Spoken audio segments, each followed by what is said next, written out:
আসসালামু আলাইকুম সবাইকে। আশা করছি সবাই আল্লাহর রহমতে ভালো আছেন। বর্তমানে কন্টেন্ট ক্রিয়েটরদের কোনো অভাব নেই, ঠিক তেমনইভাবে ইসলামিক কন্টেন্ট ক্রিয়েটরও কিন্তু অনেক। এখন কথা হচ্ছে, আপনি কোন ইসলামিক কন্টেন্ট ক্রিয়েটরকে অনুসরণ করছেন? আপনি কি কখনো যাচাই বাছাই করে দেখেছেন তার আকীদা ও মানহাজ কী, বা সে সুবিধাবাদী কিনা? দেখেন, একটা মানুষ যখন দীর্ঘদিন যাবৎ কারো কোনো কথা শোনে বা তাকে অনুসরণ করার চেষ্টা করে, একটা সময় গিয়ে কিন্তু তার মধ্যেও কিন্তু সেই জিনিসটা চলে আসে। তো যার আকীদা ও মানহাজ স্পষ্ট না, সে কোন আকীদা ও মানহাজের অনুসারী, তো তার কথা আপনি শুনছেন, একটা সময় গিয়ে কিন্তু তার মতো অবস্থা কিন্তু আপনার হয়ে যাবে। আর সুবিধাবাদী যারা আছে তারা কি, যে যখন কোনো আহলুল হাদিস কোনো ভাই তাকে জিজ্ঞাসা করে যে ভাই আপনি আকীদা ও মানহাজ কি, তখন সে নিজেকে আহলুল হাদিস বা সালাফি বলে দাবি করে।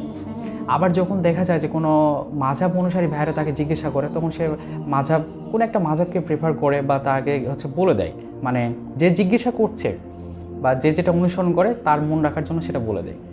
তো দেখেন, আপনি এমন ব্যক্তির কাছ থেকে কী আশা করতে পারেন যে শুধুমাত্র মানুষের মন রাখার জন্য এসব ভিডিও বানায়? সো বি কেয়ারফুল যে আপনি কার কথা শুনছেন বা সে কোন মানহাজ অনুসরণ করে, এটাই আপনি স্পষ্ট করে নেবেন।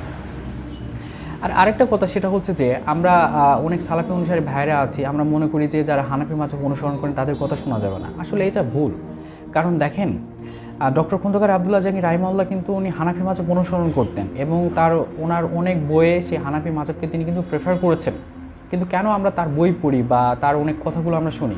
কারণ তার আকীদা ও মানহাজ ছিল একদম সহি। সো আমরা তাকে অনুসরণ করি বা তার কথাগুলো পড়ি।